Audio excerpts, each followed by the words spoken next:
Star Wars podcast. Remember, good soldiers follow orders. Hello, guys, and welcome back to another episode of Clone Command, a Star Wars podcast.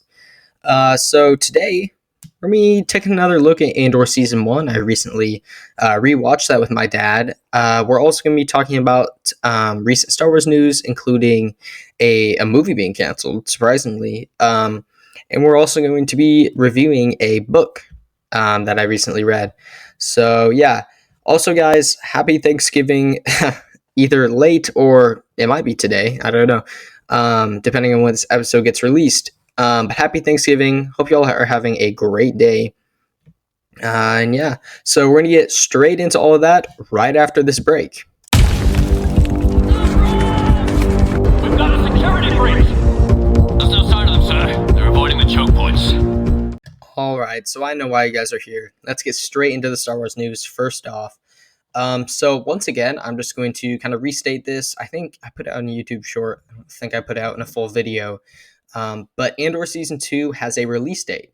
So it's going to be April 22nd of next year. And I'm going to be honest with you guys, I just recently rewatched Andor Season 2, and I'm pretty hyped for it.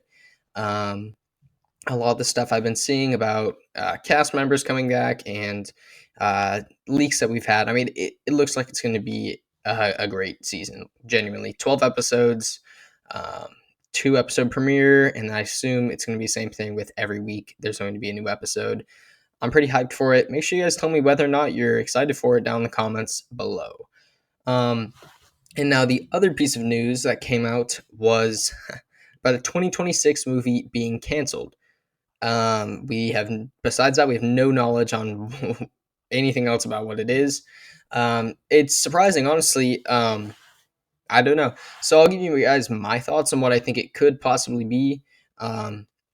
There's one of two things. I think it's either the Rey movie officially being scrapped. I know they have the trilogy now. I don't know if the trilogy is being scrapped or if the movie is. I assume it's the movie because it's just one movie, not a whole trilogy. So I think this is probably the Rey movie being officially canceled. It is not going to happen. Hopefully. Let's hope. Because I mean, there's Mandalorian and Grogu, but that's already a named movie, so I assume they would have said if that one was canceled.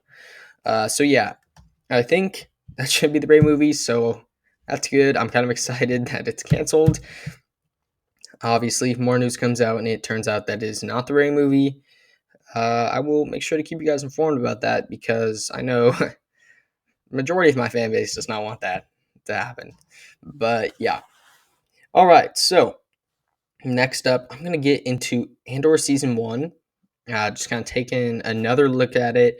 I'm going to be honest with you guys. It's been a little while since I watched it. I think it's been 2 years, 1 year maybe. But me and my dad decided to rewatch it. So for sure, I mean, I probably said this when I watched it the first time. My favorite scenes are still the prison break and the Ferrix rebellion or whatever. I just think those scenes were masterfully well done. And especially the Ferrix rebellion. I really liked the riot troopers that they had in there. I think those were really cool additions, and I think it was pretty cool to actually see not necessarily guerrilla warfare between the rebels and the Empire, but more of a untrained mob essentially attacking the Empire. Because at first, all the Empire was doing was just keeping order. They were just, smacking them with their electric rods and dragging them back, and I assume putting them in prison.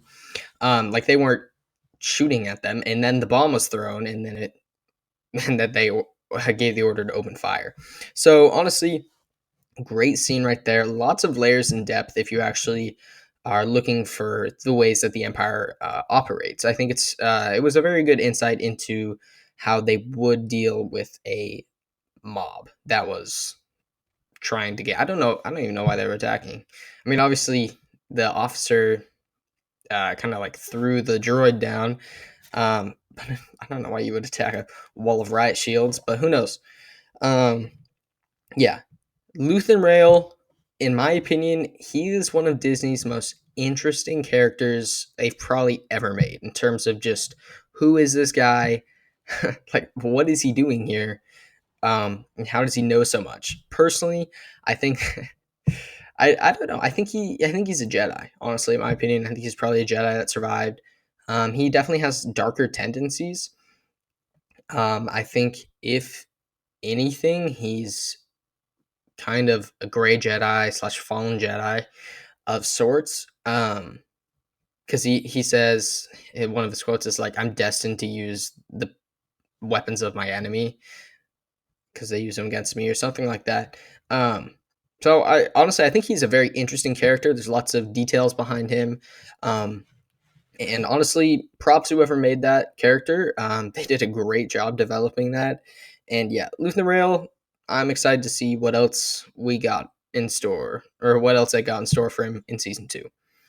But yeah, all in all, guys, rewatching season 1 really just made me more excited for season 2. If you guys have not watched season 1, make sure to go watch it before season 2 comes out because it is an amazing season.